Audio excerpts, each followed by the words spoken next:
on the wrong side of the boat.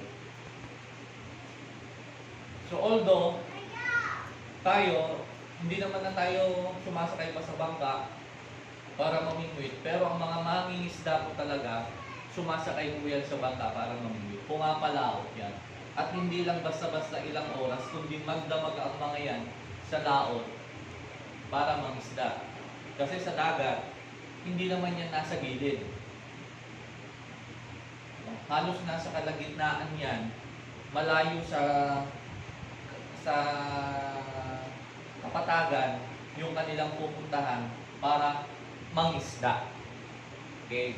But sometimes, ang mga mangingisda, hindi lahat yan ng panahon maganda ang huli, may nahuhuli. Dumarating din yung time na walang nahuhuli, konti ang nahuhuli ng mga yan. At kapag ang mangingisda ay madaming huli, masaya yan nahuhuli. Ngunit kapag walang huli, malungkot yan nahuhuli.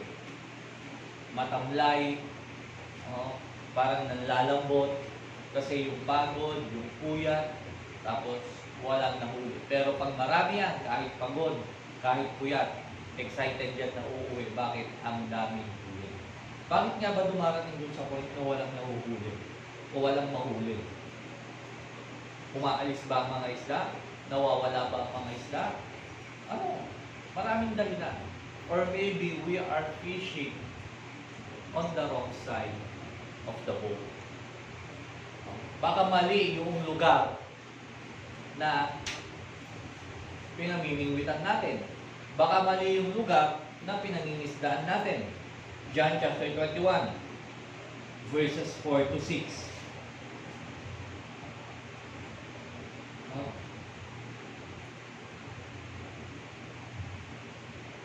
Umpisahan mo na sa verse 1. After this, Jesus appeared once more to his disciple at the lake Tiberias.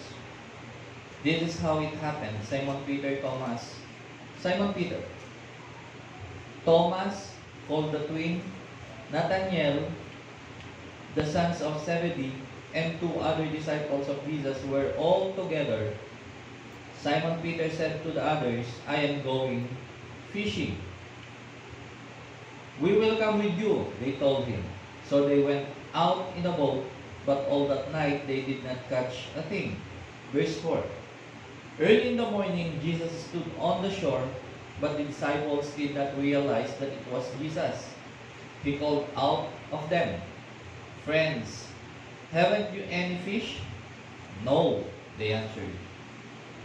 He said, Throw your net on the right side of the boat, and you will find some.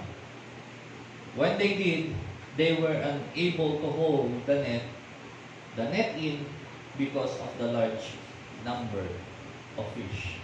Sa Tagalog, yung verse 4, nang mag-umaga na, tumayo si Jesus sa pampang, ngunit siya ay hindi nakilala.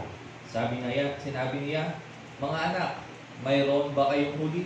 Wala po, sagot nila. Verse 6, ihulog ninyo ang lambat sa gawing kanan ng bangka at makakahuli kayo, sabi ni Jesus. Inihulog na nila ang lambat at nang hilangin nila ito ay hindi nila makaya sa dami ng huli. Tignan po ninyo, yung mangingisda, nasa isang bangka. Sila Pedro nasa isang bangka. Tapos magdamag silang ng isda. Magdamag silang ng isda, walang nahuli. Siyempre, nung maga na, nakita nila si actually, hindi pa nila kilala si Jesus that time. Hindi nila nakilala na si Jesus yung nakita nila. So may nagtanong sa kanila, mga anak, may huli na ba kayo? Wala po. Sagot niya. Ngayon, biglang nagsalita ito. Sabi niya, sige, ihulog ninyo ang lambat sa kanang bahagi ng bangka. Maaring, kaya sinabi ni Jesus yun, na sa kanang bahagi, dito sila sa kaliwang bahagi ng nangingisda. Dito nila inuhulog sa kaliwang bahagi yung kanilang lambat. Kaya ang sabi ni Jesus, ihulog naman ninyo sa kanan. Pero kung iisipin natin, gaano na lang kaliit yung pagitan nung kaliwa at nung kanan, nung bangka. Di ba? Na hindi ba maaaring tumawid yung mga isda sa ilalim ng bangka, yung mga nasa kanan na pupunta sa kaliwa, at wala silang nahuli. So magdamag silang namingwit, wala silang nahuli. So inayos na nila yung kanilang mga lambat, at sigurado pauwi na sila nung mag-uumaga. Kasi kung nung gabi wala silang mahuli, how much more nung umaga? Mas mahirap mamingwit sa umaga. Mas mahirap mamingwit sa umaga, baka kasi nasa trabaho din yung mga isda. Busy din sila. May kanya-kanya. Sa gabi kasi nagkukumpul-kumpul yung mga yan. Nagkwekwentuhan din. Parang kayo lang. Pagkagabi, nagkukumpul-kumpulan din. Kung nakakita ng pulis, magtatakbuhan. So, nung mag-uumaga na, inayos na nila yung kanilang mga lambat. Siguro, sila'y pauwi na kasi nga wala nga silang nahuli. Tapos, wala na nga silang nahuli. Ang sabi pa na itong lalaki na nagsabi sa kanila, nagtanong sa kanila kung meron ba silang nahuli, ihagis ninyo sa kanang bahagi. Kung ikaw yung mangingisda, ano ang iisipin mo? Magdamag ka ng isda, wala kang nahuli. Tapos ang paghahagisan lang, sabi, doon lang sa kanang bahagi. Dito ka ng isda, wala kang nahuli, kinuha mo yung net, inayos mo na dahil magdamag kang walang nahuli, uuwi ka na, ngunit tapos may nakasalubong ka or may nagsabi sa'yo, ihulog nyo naman sa kanan. Kung ikaw lang mangingisda nandun, iisipin mo, dito nga lang sa tabi, wala, ano naman ang pagkakaiba niyan? Ha? So, yung pag-uwi na nila, in-interrupt sila ni Jesus. Sabi niya, kung siguro, if I may paraphrase, sabi niya, huwag muna kayong umuwi, huwag muna kayong sumuko, ihulog ninyo sa kabila naman. Ihulog naman ninyo sa kabila yung lambat. Jesus, the Lord Jesus has the right to interrupt our life. After all, He is Lord. Kaya niyang i-interrupt ang ating buhay. Tingnan niyo mga mangingisda. Itong sila Pedro, that time, naayos na, maaaring pauwi na sila. Then ang sabi ni Jesus, huwag muna, ihulog niyo sa kanan. May nahuli ba kayo? Wala. Ihulog muna ninyo sa kanan. Kung iba lang siguro yun, isipin na sabihin, magpapahinga na kami, magdamag na nga kami. Magdamag na nga kami ng isda. Wala kaming nahuli. Maaring, pwede pa siguro, lumipat kayo doon sa ibang dako. Doon, mas maraming isda. Hindi ang sinabi, sa kanan namang bahagi ng bangka. Doon nyo naman ihulog. Doon nyo naman ihulog. So, in-interrupt sila ni Jesus. In-interrupt ni Jesus yung pag-uwi nila. Minsan sa buhay natin may mga ganyan eh. Akala natin yung interruption ng Lord sa atin is para pigilan yung mga plano natin. Ang hindi natin alam, ini-interrupt ng Lord ang isang bagay sa atin para mas matupad natin yung plano ng Lord sa atin. No? All we need to do is recognize His voice and obey promptly. This will lead to sweet communion. Ang kailangan lang daw natin is ma-recognize natin yung kanyang boses at mag-obey. Pansinin natin yung sinabi nung sinabi ni Jesus yun, yung sa verse 6. Ihulog ninyo ang lambat sa gawing kanan ng bangka at makakahuli kayo, sabi ni Jesus. Anong ginawa ng mga disipulo? O nila Pedro that time, inihulog na nila ang lambat at nang hilahin nila, ito'y hindi nila makaya sa dami ng huli. Kung imagine natin, i-visualize po natin. No. Kung i-visualize natin, ang lapit lang nung difference. Ang lapit lang nung right side of the boat sa left side of the boat. Pero hindi na nagtanong itong sila Pedro. Dahil naposesan nila ang Panginoon. Kasi doon sa verse 7, sinabi kay Pedro ng alagad na minamahal ni Jesus, ang Panginoon iyon. Kung alam natin ang boses ng Panginoon, kung alam natin ang tinig ng Panginoon, kung alam natin kung paano magtinig ang Diyos sa atin, susunod tayo doon sa kanyang mga ipinag-uutos. Kaya nating sumunod doon sa mga bagay na sinasabi. Ang kailangan lang ay makinig tayo sa kanya at mag-obey tayo. In fishing, it is vital that we cast our net in the right location. Napaka-importante at napakahalaga na sa pangingisda, dapat nandun tayo sa right location. Nandun tayo sa tamang lokasyon kung saan nandun yung mga isda. Doon natin ihuhulog yung ating lambat. Doon natin ihuhulog yung ating net. Hindi pwede, hindi pagalingan. Hindi pagalingan ang pangingisda. Hindi natin pwedeng sabihin na mas maganda yung aking gamit sa pangingisda kaysa sa'yo. Hindi ka makakahuli.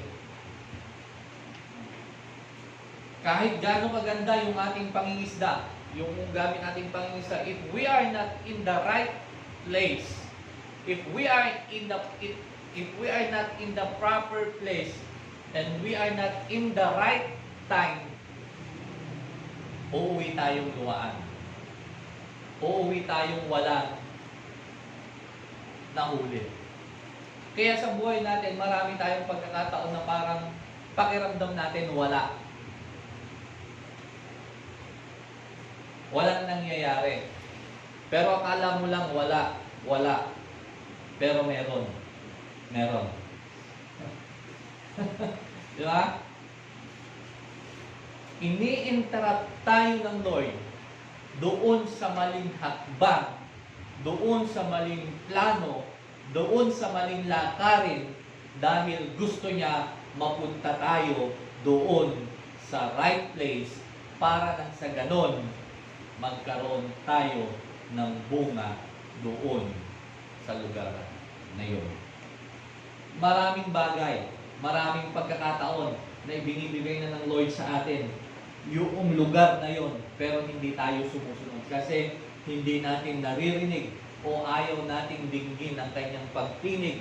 Sinasabihan niya tayo ng direksyon, huwag dyan sa kaliwa, sa kanan. Hindi, Lord, dito muna sa kaliwa. Mas gusto ko muna dito sa kaliwa kaysa dun sa kanan. Huwag dyan sa likod, sa harap mo iba to. Ay hindi, Lord, mas maganda dito sa likod. Kaya hindi tayo magtagumpay o hindi magkaroon ng anumang result yung ginagawa natin kasi we are at the wrong side. We are at the wrong place. The key to the entire process is Jesus. Pansinin po na nung nangingisda sila na wala pa si Jesus, wala silang nahuli. Pero nung dumating na si Jesus at sinabi, huwag dyan.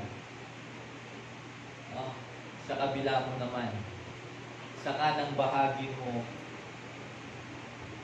ihulog ang iyong lambat. Ano ang nangyari nung nandun na si Jesus?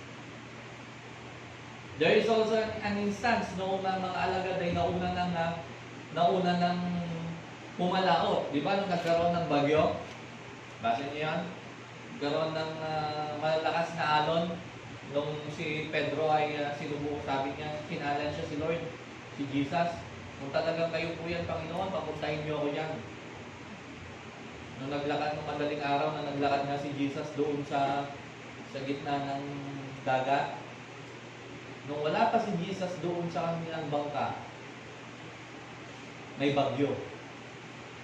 Pero nung sumampa na si Jesus doon sa kanilang bangka, kumalma yung alon. Kumalma ang paligid. Pati hangin kumalma. Naging kalmado yung dagat. Kasi nandun si Jesus kasama natin. Kaya ang Panginoon kapag kasama ng tao sa kanyang buhay, magiging kalmado ang buhay. Despite ng anumang trials, despite ng anumang bagyo ang dumating. But if we have Jesus in our life, magiging calm, kalmado lang ang ating buhay. Kasi andun si Jesus sa ating kalagitnaan. No? The key to the entire process is Jesus. Lagi ko nga po sabi sa inyo, dapat hindi nawawala sa equation si Jesus. The first solution in every problem is Jesus. Hindi ang yaman, hindi ang pinag-aralan, hindi ang kung sino man, kundi si Jesus ang the right at first solution sa lahat ng problem. The disciples were fishing on the left side and Jesus told them to cast their nets on the right side. To a fisherman, this not make sense. Sabi mo kanina, parang mawawalan ng sense kasi ang lapit-lapit.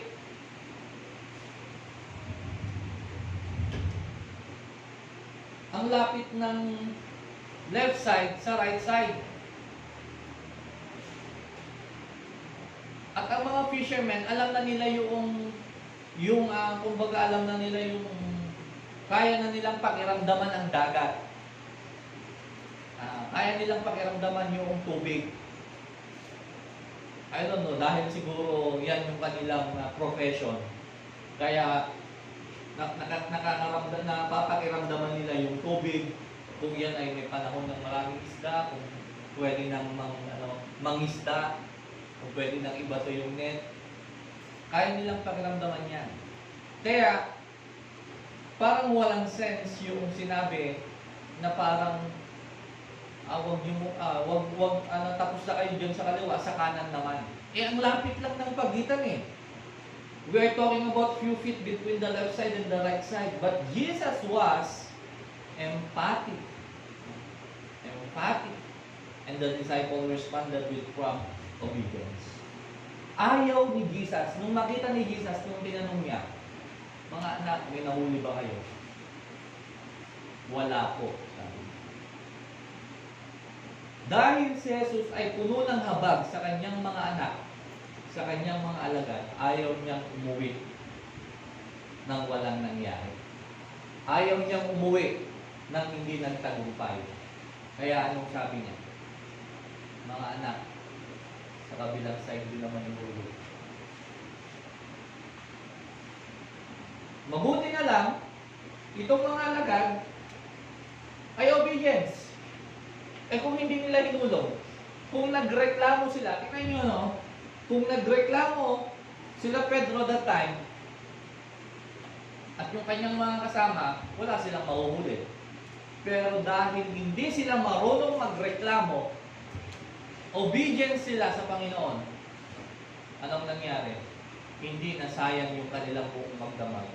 Yung nahuli nila, no, halos hindi nila maiangat sa dami. No? May kwan nga eh. May sinabi nga kung ilan yun eh. O ilan yung isda na nahuli nila. Ilan yung isda? O tingnan nyo sa Bible nyo. Huwag akong tingnan nyo dahil wala yung isda sa akin. Ilan yung isda na nahuli nila?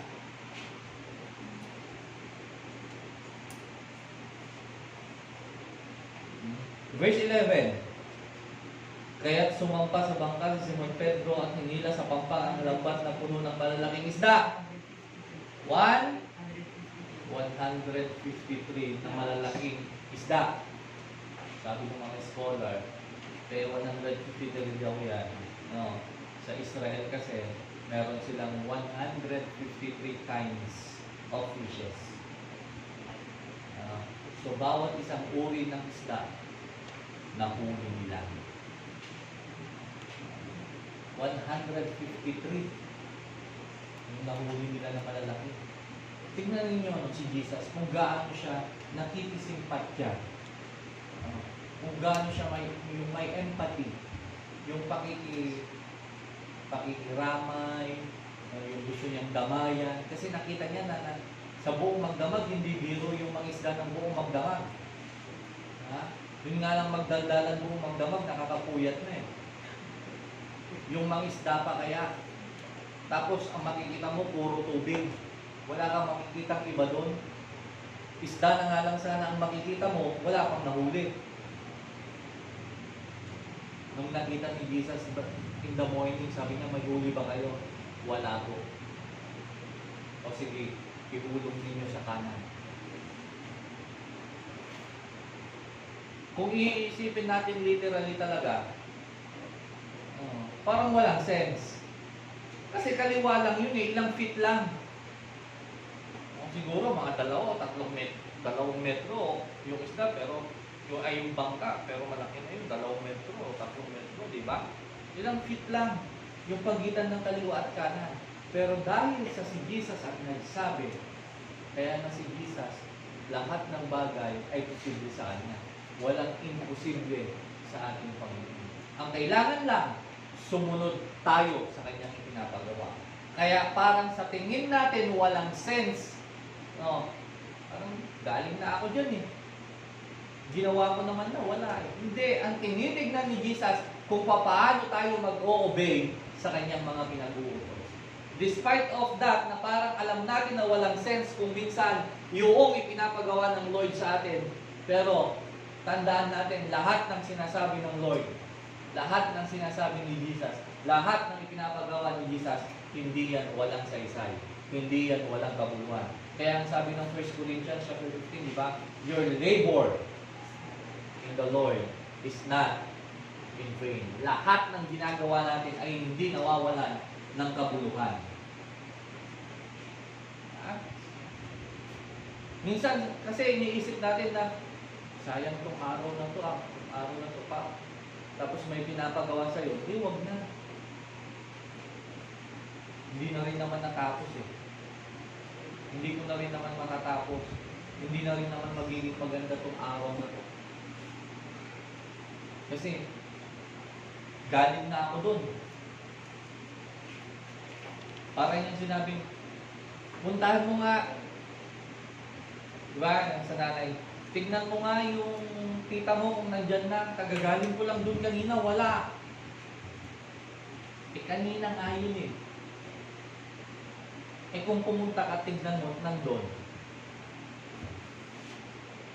Kanina yan, wala. Baka dumating na. Yun nga ang point. Iba yung pwedeng mangyari ngayon sa nangyayari kanina. Ang kailangan lang mapakinggan natin ang tinig ng Lord, at once na ang Lord ang nagtinig sa atin, sigurado meron mangyayaring magandang bagay. Kaya lang, minsan hindi kasi natin marinig yung tinig kasi busy tayo sa maraming bagay. Or ayaw nating marinig at ayaw nating mag-obey doon sa pinapagawa ng Lord sa atin. The catch almost broke their nets. First of all, if you remove Jesus from the picture, you have a dry run. No fish at all. Kung wala si Jesus doon, umuwi silang walang huli. At kung hindi sila nakinig kay Jesus, umuwi pa rin silang walang huli. Kaya kahit nandun si Jesus, kung hindi sila nakinig, kung hindi sila nag-obey, wala pa rin silang magiging huli. Pero dahil nandun na si Jesus, ginrab nila yung opportunity to obey. Kasi nung hindi nila kasama si Jesus, wala silang nahuli. Kaya nung nandun na si Jesus, sige, mag-obey tayo sa kung ano yung sinabi. Ayun, puno ang kanilang net. No? But even with Jesus on the bank, kahit kasama daw natin si Jesus, you still come to the shore with nothing unless you allow Him to direct your fishing. Kapag wala si Jesus, never tayo magtatagumpay. Never. Never na magiging matagumpay ang anumang lakad, anumang pinaplano, never tayo magiging matagumpay. But kahit nandun si Jesus, kung hindi naman natin i-allow si Jesus na siya ang mag-direct sa ating buhay, hindi pa rin tayo magtatagumpay. Sabihin natin, Lord, dyan ka andito ka naman sa akin, dyan ka lang muna. Hintayin mo lang yung go signal ko. Hindi pwede. ang kailangan natin is we need to allow Jesus to direct our life. Siya ang mag-direct ng ating buhay. Hindi tayo mapapahamak. Hindi tayo mapapahamak kapag si Lord ang naging direct o nag-direct ng ating buhay. Yung mga plano natin, isanggunin natin sa Lord. Sabihin natin sa Lord, Lord, if it is your will, then ito po ang mangyari. And mismo si Jesus nga eh. Sabi niya nung naipako na siya sa cross, sabi niya kung maaari, ilayo mo sa akin ang pangyayaring ito. Sa banda mo rin, sabi niya, pero not my will, but your will be done. Hindi ang aking kagustuhan ng masunod, kundi ang kagustuhan mong masunod. Ilang bagay na po ang mas pinili natin sundin ang ating sarili kaysa sa sundin ang ipinapagawa ng Diyos sa ating buhay. Good thing happen when we respond with prompt obedience. Buhay na patotoo na po ito, na kapag tayo ay sumunod sa ating Panginoon nang walang pag-aalinlangan, nag-obey tayo, may mga magagandang bagay na mangyayari. May mga magagandang bagay na magiging bunga ang pagsunod sa ating Panginoon. Ang pagsunod, lalo na ang pagsunod sa magulang, sa pagsunod natin sa magulang dito sa mundong ito eh. Yan na yung isa sa mga utos na may kasamang pangako eh. Pagpapalain ka, sabi ng Ephesians chapter 6, di ba? Galang mo ang iyong amat na. Pagpapalain ka, palalawigin ang iyong buhay. Ito ang utos na may kalakip na pangako. How much more kapag ka ang Diyos ang sinunod natin sa ating buhay? So, hindi lang pagpapalaki, kundi magkakaroon ng katagunan, ng kasagutan, at magagandang bagay na darating sa atin. Kaya kung gusto daw natin magkaroon ng magandang bagay na dumating sa atin, sumunod tayo sa Diyos. Inihiling natin ang magagandang bagay na dumating sa atin, pero kung minsan hindi tayo sumusunod doon sa will ng Lord sa ating buhay.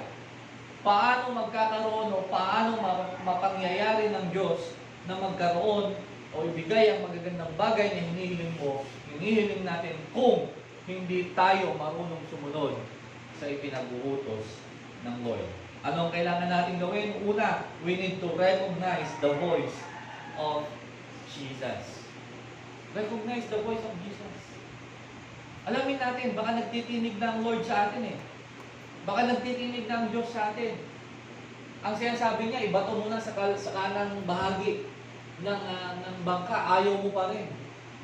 Hindi, galing na ako dyan. Galing na ako dyan. Mahirap na namang ayusin, nakapag-ayos na kami nung lambat namin eh. Nalinis na namin, naayos na namin. Pauwi na kami. Magdamag kami magdamag kami ng isda, wala kami nahuli. O siguro hindi namin araw ito. Pero kapag si Jesus na nagsasabi, mga kapatid, gawin natin. We need to recognize the voice of Jesus. Dapat alam natin yan. O yung boses nga ng kapitbahay natin, alam natin eh. Ha? Kahit nandun tayo sa kwarto, hindi natin nakikita. Pag alam na natin na meron nang nagsasalita doon na malakas, kilala mo kung sino yon? Oh, ni Auntie Maninda ka. Oh. How much more dapat at mas dapat nating pagtuunan ng pansin yung pagkinig ng Diyos sa atin. Pangalawa, obey promptly, whether if we think it makes sense or not. Kung sa tingin ba natin yan na parang walang kabuluhan, kung sa tingin natin walang kabuluhan, ang Diyos hindi nagbibigay ng bagay na walang kabuluhan. At hindi nagsasabi ang Diyos na walang kabuluhan. Hindi pwedeng magsabi si Jesus sa inyo na, o gawin mo ito. Tapos, kapag ka ginawa mo at hindi nagtagumpay, sasabihin sa'yo ni Jesus, it's a prank! Hindi sasabihin ni Jesus yun. Kung iyan ay sinabi mismo ng Lord sa atin, ipinagawa mismo ng Lord sa atin, dahil may magandang plano ang Lord sa iyo. At the end of the day, kapag tinupad natin yan, sinunod natin yan, may magandang planong nakalaan. May magandang planong nakalaan sa atin dahil sinunod natin. Kung sa tingin natin, yung mga maliliit na bagay ay parang nonsense lang. Yung maliliit na bagay na yan, malaking bagay ang kayang gawin ng Lord kung mapagkakatiwalaan tayo at marunong tayong sumunod sa maliit na bagay na yan na sa tingin mo ay walang halaga.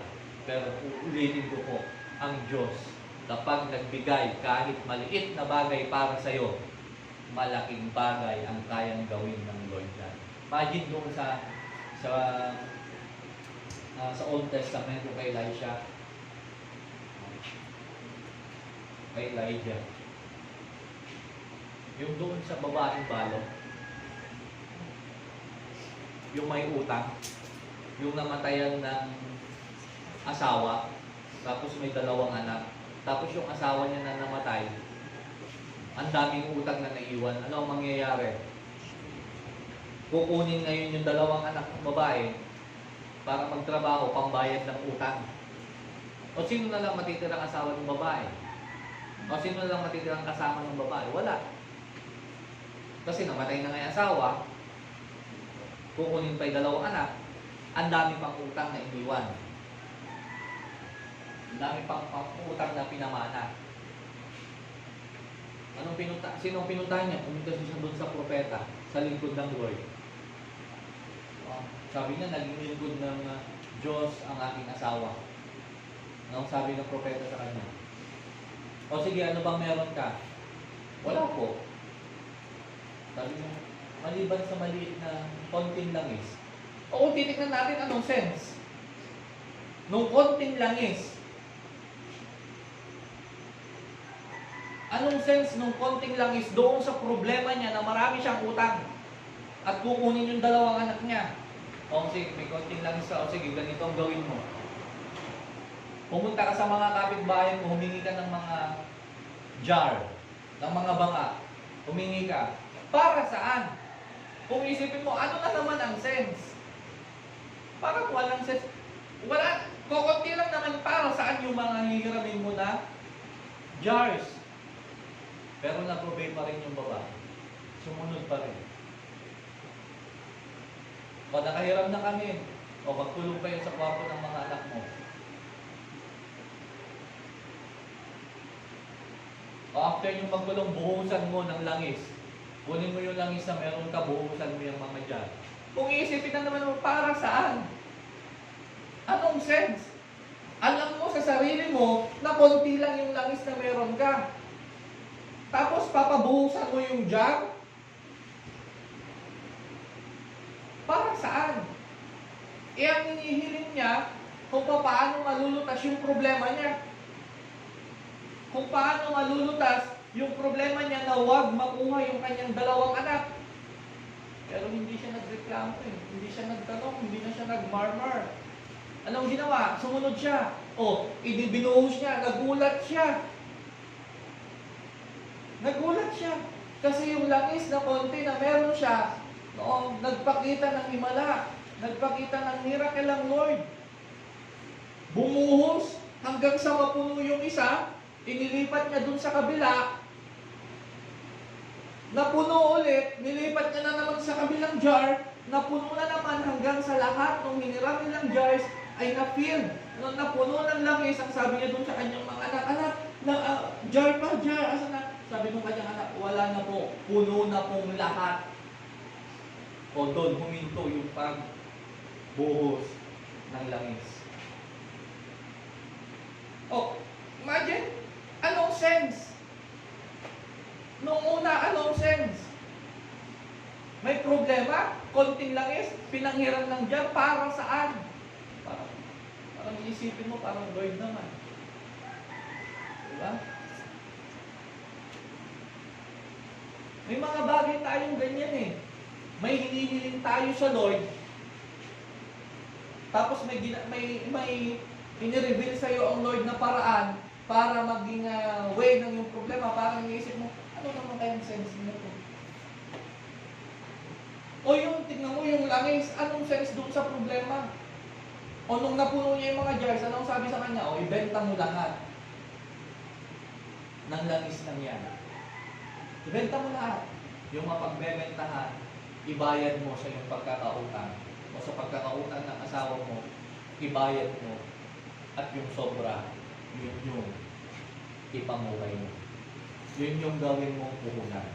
Maganda yung sinabi. Nung nagkaroon na ng solusyon dun sa problema niya,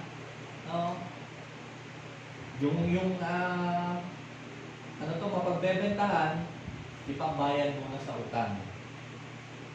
At yung sobra, yun yung gamitin puhunan o gamitin sa pamumuhay nila.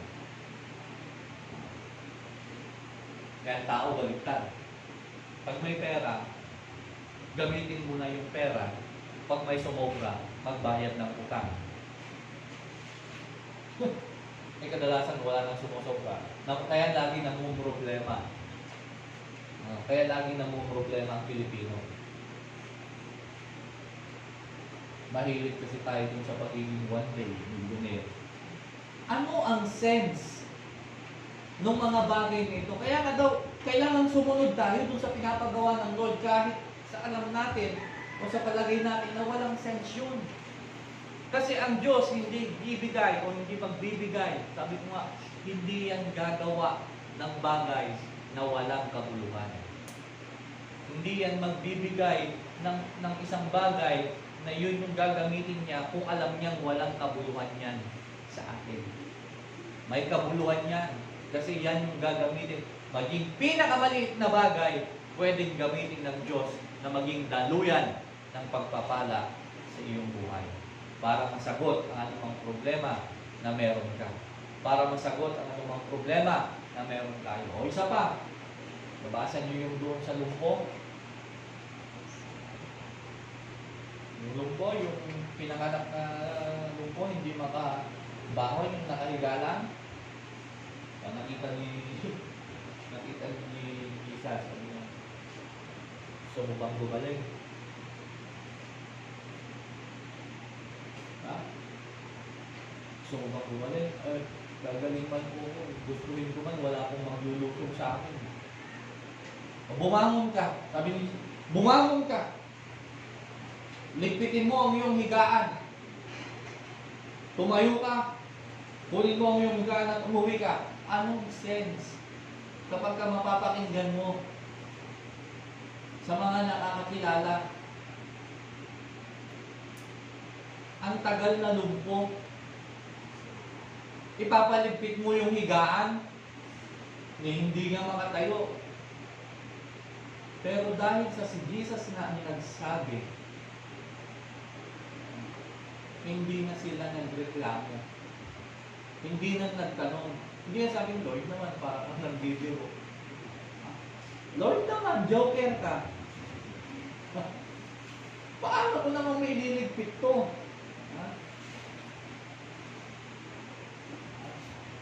Ganyan tayo eh.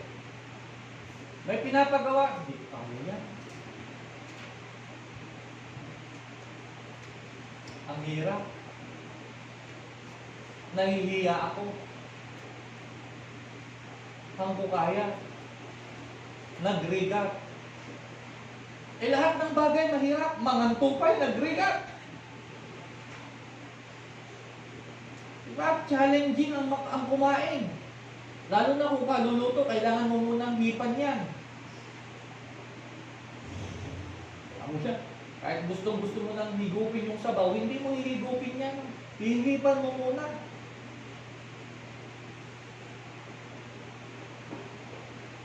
Hindi na nagreklamo yung mga tao eh. Si Pedro hindi rin nagreklamo nung sinabi, ihulog mo naman sa kabilang bahagi, sa kanang bahagi. Siguro kung magre-reklamo, isipin niya, para saan? Igaling na sa kaliwa ito. Anong pinagkaiba? Wala namang harang yung bangka sa ilalim. Pwede namang tumagos-tagos yung isda doon sa kanan ng bangka, sa kaliwa ng bangka, pwede namang tumawid-tawid doon. Kasi wala namang pader na nakalagay doon sa gitna ng dagat na nasa gitna yung bangka. Pero hindi, sumunod sila. Hindi na nagtanong. Hindi na nagtanong na, "Are you sure? Sigurado ka ba? Sigurado po ba kayo? Dito?" Hindi na eh. Nag-obey na. Kaya we need to obey promptly. Even we think na yan ay may sense sa atin. Dahil sa Lord, lahat ng pinapagawa ng Lord may pakinabang at may bagay. In this story, Jesus is teaching a spiritual lesson.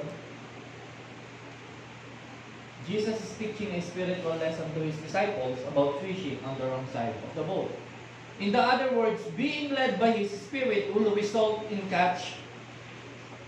If we are led by the Spirit of God, lahat ng gagawin natin magkakaroon ng magandang resulta. Being led by your own understanding won't.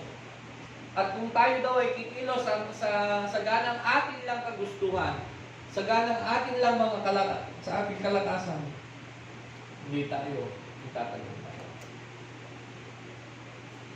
Hindi magkakaroon ng magandang bunga yung bagay na ginagawa natin. If magtitiwala tayo sa sarili nating lakas, sa sarili nating kagustuhan. The sons of God are led by the Spirit, Spirit of God, and not by the flesh. Ito daw dapat ang makita. Every people, every son of God must be led by the Spirit of God. Kung gusto natin maging matagumpay sa ating mga gagawin, we need to be led by the Spirit of God and not by our own flesh. Hindi sa sarili nating kagustuhan, hindi sa sarili nating naman, but by the Spirit of God. And if we led by the Spirit of God, the Lord Himself will direct our path at hindi tayo magkakaroon ng kapahamakan sa ating buhay. Kasi nga, pangako niya yan eh.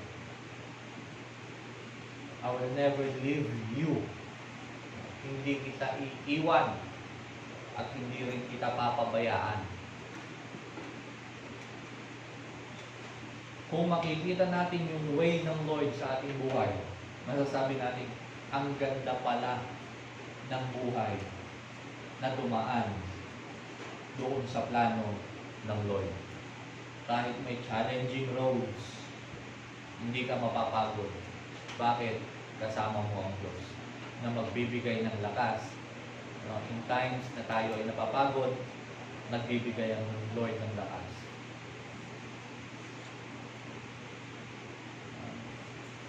Sabi ko nga sa Lord, nagpapasalamat ako sa Lord, buhat nung nakilala ko siya. Buhat nung tinanggap ko siya bilang Diyos at tagapagligtas ng aming buhay. Dumating man dun sa point na nangihina ka, papalakasin ka niya. Yung wala kang lakas magsalita, bibigyan ka niya ng boldness na magsalita. Bibigyan ka niya ng tapang na magsalita.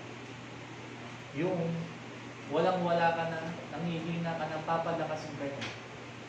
Yung time na parang wala kang makitang magagandang bagay, i-open niya ang iyong mga mata.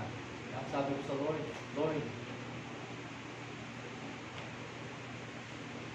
You were my strength when I was weak. You were my voice when I couldn't speak. You were my eyes when I couldn't see. At lahat ng yan ay nangyayari because you love me. Sabi ng Lord. Kaya, lahat ng bagay kayang ibigay ng Lord kung dadaan tayo doon sa daan na ibinibigay niya. Imagine that, hindi na natin kailangan umanap ng daan. Saan kaya yung daan papunta dito, sa ganito? Mag-google pa tayo eh. Paano dati nun? Wala. Diba? Sabi ko nga, magandang dumaan sa daraanan na alam mo kung saan patutunguhan. O alam mo yung kung saan patutungo yung daan na yon. Ang hirap pag baka sakali sa isang daan na hindi mo alam kung ano yung kalalabasan. Sa bandang huli pa lang, ganda-ganda ng daan, ano? Ganda-ganda ng daan na tinahak mo, sa bandang huli, dead end. Road closed. Under construction. Hindi pwedeng dumaan. Anong gagawin mo? Babalik ka. So, ang dami mo ng oras na nasayang. Kaya kung dadaan din lang tayo sa isang daanan, doon na tayo dumaan sa alam natin na hindi tayo maliligaw. Na hindi tayo mapapahama. Malayo man. Kung tutusin na, sasabihin natin, mas malayo kasi dyan. Malayo man, sigurado ka naman na makakarating ka doon sa patutungan. Ganyan ang gustong makita ng Lord sa atin. Kasi sabi niya, hindi masikip ang daan patungo sa kalamitan. Ngunit maluwag ang daan patungo sa kapamakan. Kasi nga, lumingon ka lang sa kaliwa, lumingon ka sa kanan, maaari mapahamak ka na. Kung lumingon ka lang ng diretsyo, maaaring sabi mo, matatanaw mo yung layo noong daraanan. Pero hindi natin nakikita yung nandun pala sa dulo ng ating yung tinatahak. Nandun ang ating Panginoon na naghihintay, nakatanaw na sa ating pagdating. Parang yung tatay doon sa prodigal son na araw-araw inaantay ang pagbabalik ng kanyang anak. At nung nakita niya, hindi niya na inantay na dumating doon sa kanilang bahay. Bumaba, sinalubong, tumakbo yung kanyang anak at niyakaw. At galak na galak ang kanyang ama. Ganon din ang ating Panginoon. Kapag nakita niya at matatanaw niya tayo na tayo'y tinahak natin yung landasin na kanyang ibinigay, ganon ang kanyang magiging tuwa sa atin. Jesus was training His newly chosen disciples to hear and obey God. May training eh.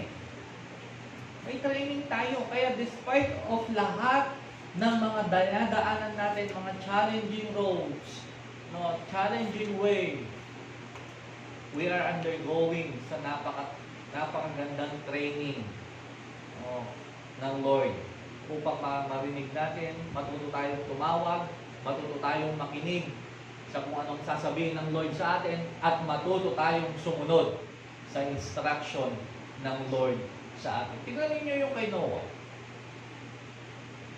Marunong makinig.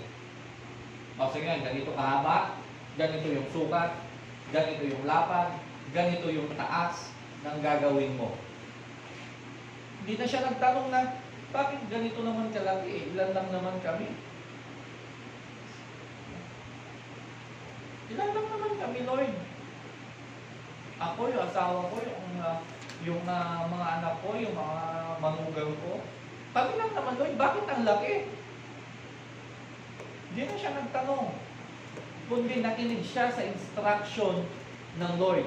Pinakinggan niya kung ano yung sinabi ng Lord. Nag-obey siya doon sa sinabi ng Lord.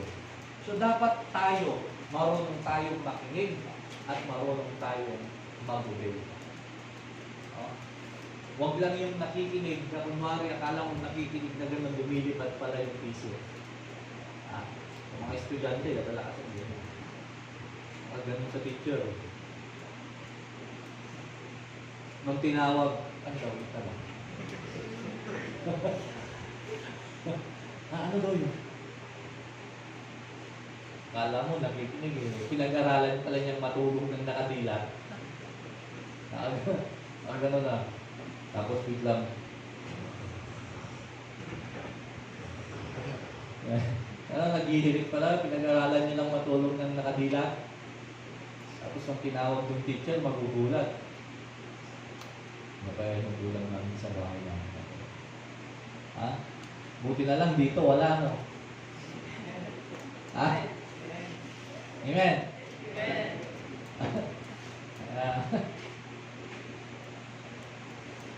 We need to hear the voice of God. And after we hear the voice of God, we need to obey it.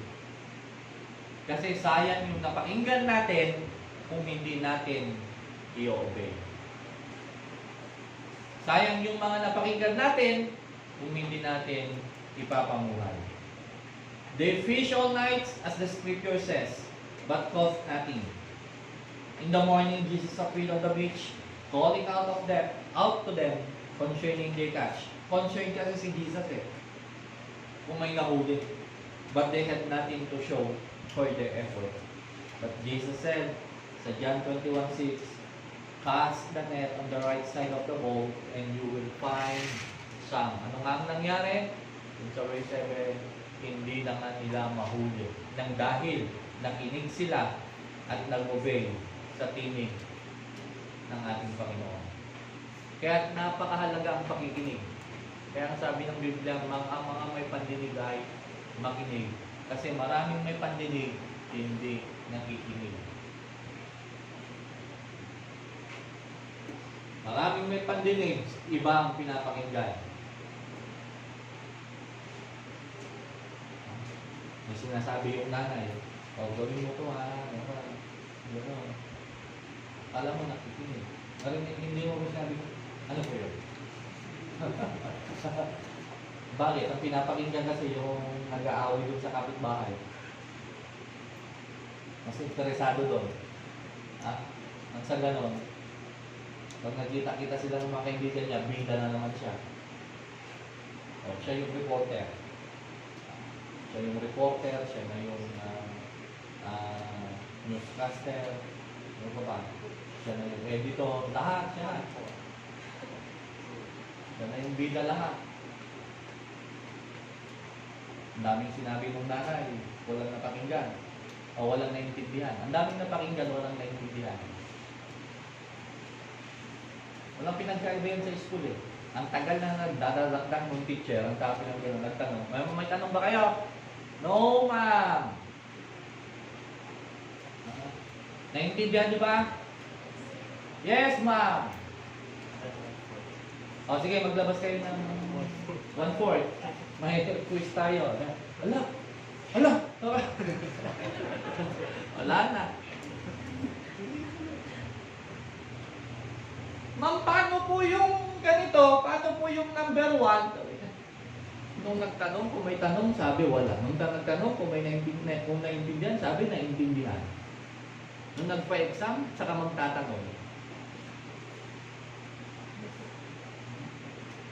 Wala na, nataranta na.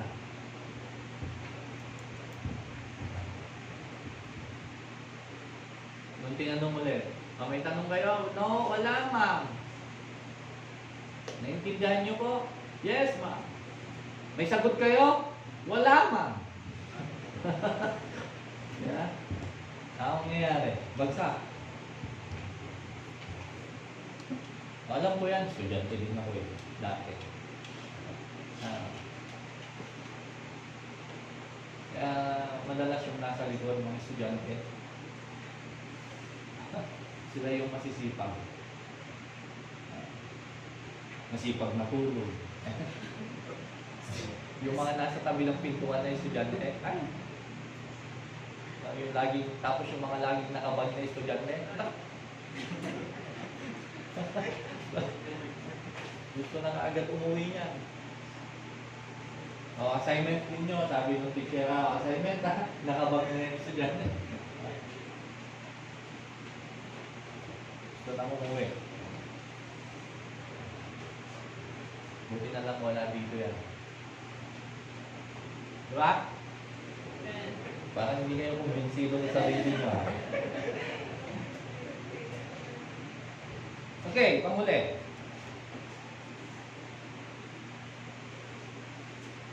We know the lake is full of fish. Oh, ang lawa, ang dagat ay puno yan ng isda. Di ba? Kasi binigay ng Lord dyan eh. Binigay po ng Lord ang different kind of fishes sa karagatan. Nandyan yan, ibinigay na yan. Binigay niya yan para may makain ng tao, mapakinabangan ng tao. Binigay niya yan kasi nung nilikha niya si Adan, bago niya nilikha si Adan, inilikha niya na lahat ng kakailanganin ng tao. Mapaprutas, mapahalaman, gulay, mga puno, mga klase ng hayop, isda, mga hayop na lumilipad, lumalangoy, gumagapang, tumatalon, lumulundag. Ibinigay niya na. Kaya ang sabi niya, we know the lake is full of fish, but we do not know where to cast the net. Kahit nga puno ng isda o madaming isda ang karagatan, kung hindi naman natin alam kung saan natin ihuhulog yung lambat, useless yung pagod natin. Ayaw mong takot ka, gusto mong mangisda, ayaw mo naman pumunta sa malalim na parte. Gusto mo doon ka lang sa gilid. Dito ko na lang i-agis para hindi ako mapagod, hindi ako mabasa.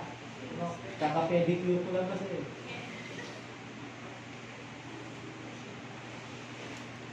Kaya ayaw kong mangisda sa ilog, nakakatakot. Doon na lang ako mangisda sa swimming pool na kapitbahay. Doon mo ihagis. Subukan mo ihagis doon. Kung may mahuli kang isda, o lagyan mo, tapunan mo ng century tuna, tapunan mo ng sardinas, tapunan mo ng ano, saba, mackerel, tapunan mo, may mahuhuli ka na isda, nakalaka pa.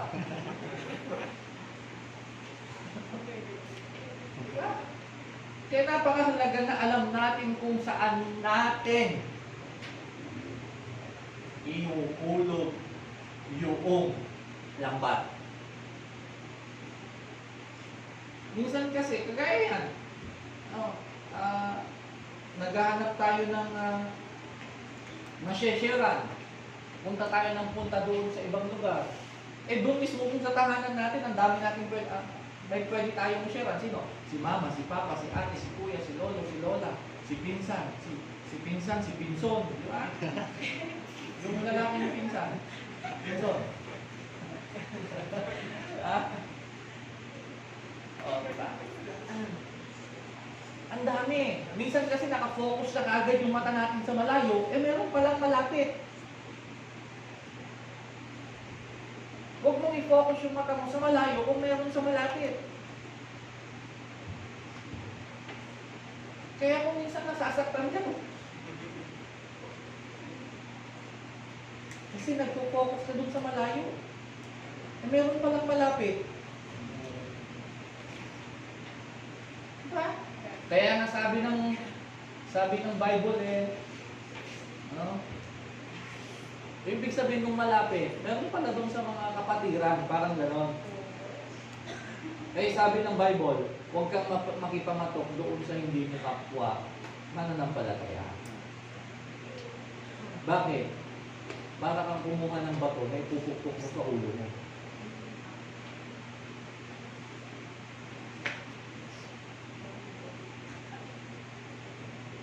Mahalaga na alam natin kung saan natin ibabato yung lambat. Nang sa ganun, kapag hinila natin yung lambat, hindi sayang yung pagod, hindi sayang yung effort. Bakit? May huli yung lambat. May huli-huling stuff yung lambat. Jesus give us direction and help us to be prompt in our obedience. He help us to cast our nets. But our joy is not in the fish, but in Jesus. Ito ang dapat natin malaman. At ganito dapat natin ma-experience o maramdaman. Na anumang dumating sa atin na biyaya, ano mang dumating na katagumpayan sa atin, dapat hindi tayo nakafocus doon sa tagumpay na meron tayo. Dapat ang magbibigay ng kaligayahan sa atin, yung nagbigay ng tagumpay sa atin. Parang ganito, lalo na yan, magpapasko. Uso na naman ang bigayan ng regalo. Huwag kang masaya dahil doon sa naibigay na regalo sa'yo. Maging masaya ka doon sa taong nagbigay ng regalo sa'yo. I-appreciate mo yung regalong binigay sa'yo, pero pahalagahan mo yung taong nagbigay sa'yo. Huwag lang tayong mag-focus dun sa binigay. Kaya kung minsan nakakalungkot yung doon sa exchange gift eh. Bakit? Sa exchange gift, no? Ang price natin, ang tawag dito? Yung ha? Balon? Balot? Balot. Yun, amount, balot. Ang minimum amount dyan, halimbawa, ang minimum amount is 100. Ha? Siyempre, ikaw naman, dahil excited kang magbigay, yung nabunot mo kasi, yung malapit sa'yo, excited ka, binilan mo ng worth 300 pesos. Tuwan-tuwa ka. Kasi nag-expect ka na yung nakabunot sa'yo, ganun din yung gagawin. Yung nakabunot sa'yo, hindi ganun ang ginawa, kundi kinuwenta pa pati yung pambalot.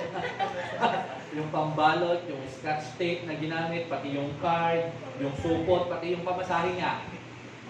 Kinuwenta yun na 100. Lalo na kung ganito pamasahe niya, 100. Pamasahe lang papunta ng kawayan, 100 na. Diba? So wala na, regalo. Balot na lang. Tapos hindi dumating doon ay nung binuksan niya, excited. Excited, nakangiti. Nung binuksan, nung nakita na yung regalo niya, nawala na yung boto. Nawala na yung sa'yo, napagitan ng boto.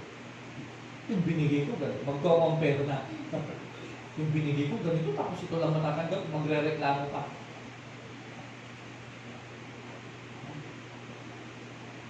Alam niyo po, ganito yan. Ang pagbibigay, appreciate mo kung ano yung binigay at sino ang nagbigay. Kapag may natanggap kang regalo, ang unang-una mong i-appreciate yung nagbigay ng regalo. Hindi yung ibinigay na regalo. Hindi yung, ito, may regalo. Ay, thank you po! Takbo na sa kwarto. Tapos nag-share na ulit kayo magkikita.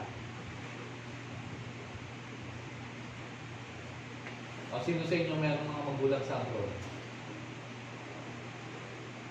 Kailan nyo sila madalas na kinukumusta? Ha? Pa? Katapusan na. Ha? Paano nung first week? Nasabi mo bang, ma, pa, ate, kuya, kumusta ka dyan? Mag-iingat ka ha. O huwag kang magpapabayaan sa sarili mo. Ingatan mo lagi. O, take care. Love you, miss you, mwa, chuk chuk. Huwag naman yung, ma, pa, kailan ka magpapadala? Tapos yung nakapagpadala na, thank you po, wala na, tapos na. Wala man, ingat po kayo dyan. Kumusta po yung trabaho? Okay po ba kayo? Nakakakain po ba kayo ng 3 beses sa isang araw? Nakakaligo pa po ba kayo? Naalagaan pa po ba ninyo yung sarili ninyo? Tapos nung dumating, may padala na, ma, salamat po dun sa pinadala ninyo ha. O, iingatan ko po ito. Basta iingatan nyo rin po yung sarili nyo dyan. Para sa susunod, makapagpadala po ulit kayo. Dagdagan nyo pa.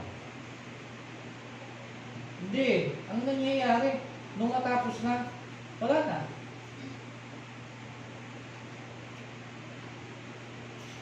Tanda ko yung panganay ko nung si Jason nasa Korea. Maliit pa naman siya nun. Saka lang ako kakausapin nung sa yung mag-online kami. Saka lang ako kakausapin nung pag may papabili. Mga yung mga 5 years old yata, yung 5 years old, 6 years old. Kakausapin ako, ang tagal. Pa, bilan mo naman ako ng ganito. Ah, pagka sinabi mo, oh sige, okay papa, thank you, bye-bye. Ala na, hindi na ako kakausapin. Basta pumayag na ako. Basta sinabi kong okay, sige. Kaya ang ginagawa ko pagka may pinapabili siya, ang tagal ng pag-uusap namin. Ano bang gusto mo? Anong kulay? Gaano kalaki? Eh paano yan? Wala akong pera. Eh sige na, kayo na. Papahabahin ko yung usapan. Bago ko pumayag na, okay, sige. Ako sa akin na. Pero pagkatapos yun, wala na. Eh bata, okay lang yun. Pero pagka mga matatanda na, naisip bata lang. Hindi okay. Parang sa Lord din. Nagpre-pray tayo sa Lord. Lord, bigyan mo naman po ako ng ganito. Panalangin ko naman po ito. Pagkalooban mo naman po ako ng magandang trabaho. Pagpalain mo po yung negosyo. Pagalingin mo po ako sa sakit ko. Tinubon ng Lord. Lord, kailan ako huling nanalangin? Nung tinubon na ng Lord, salamat naman Lord. Hindi mo akong kasal. Lord, salamat sa lahat ng dumarating. Sa lahat ng biyaya. Sa lahat ng pagpapala. Salamat po sa kalakasan. Huwag tayong mag-focus doon sa tinanggap natin. Huwag tayong mag-focus doon sa isda na meron tayo. Mag-focus tayo doon sa nagbibigay ng isda o yung nagbibigay ng mga bagay na meron tayo. Kasi kapag na-appreciate natin yung nagbibigay, yung source ng nagbibigay, sa susunod, makakatanggap ka ulit sa kanya. Bakit? Na-appreciate mo. Ganon din sa atin. Kapag na-appreciate tayo nung binigyan natin, sa bandang ulit, sa susunod, no? Bigyan mo nga ulit ito. Bigyan ko nga itong inaanap mong ulit na ito. Sino sa inyong pinagtataguan ng inaanak? Anak ninang.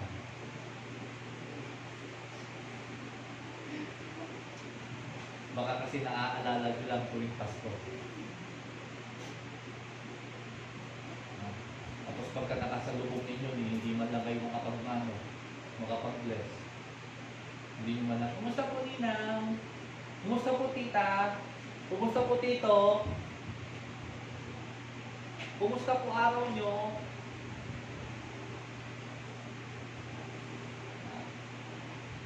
Magkikita lang kayo tuwing Pasko. Kumusta po tita?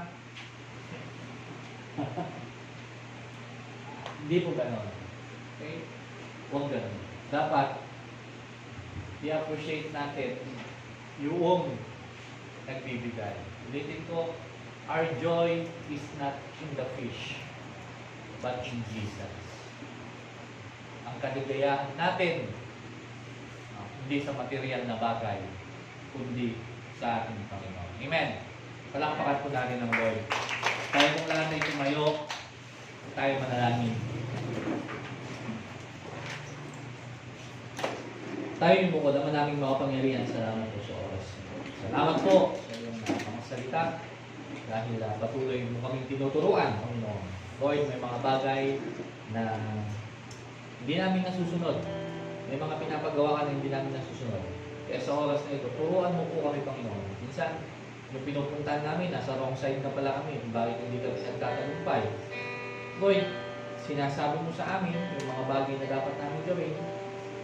Ngunit maraming pagkakataon na hindi ka namin napapakinggan o hindi namin napapaniwalaan yung mga sinasabi mo. Dahil sa tingin namin, parang ito ay walang kabuluhan. Ngunit naniniwala kami na ang lahat ng bagay na yung pinapagawa ay may kabuluhan. Walang nasasayang na panahon para sa iyo. Kaya o Diyos, bigyan mo kami ng isang puso na marunong sumunod sa iyo. Nang sa ganun, Panginoon, makita namin ang lahat ng bunga ng lahat ng ginagawa namin habang kami naluluto sa mundo. Salamat po ng marami, Panginoon. Patuloy namin tamasahin ang pagpapala na nagagaling po sa iyo. Pinapasalamatan po namin ang lahat ng ginagawa mo po para sa amin. Salamat po ng maraming. Madakila ka, mapapupurihan ka. Ito po ang aming panalangin sa pangalan ni Jesus. Amen.